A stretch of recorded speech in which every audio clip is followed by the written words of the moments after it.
చందమామ కోసమే వేచి ఉన్న రేయిలా వేయి కళ్ళతోటి ఎదురు చూడనా, వానజల్లు కోసమే వేచి ఉన్న పైరులా గంపెడంత ఆశతోటి చూడనా.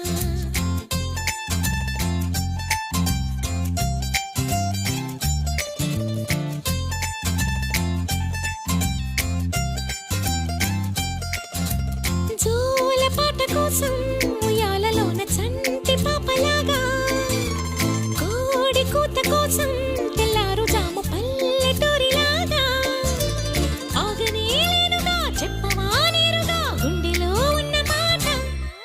ఏ ఒకటి రెండు మూడు అంటూ అరే ఒక్కో క్షణాన్ని నేను లెక్క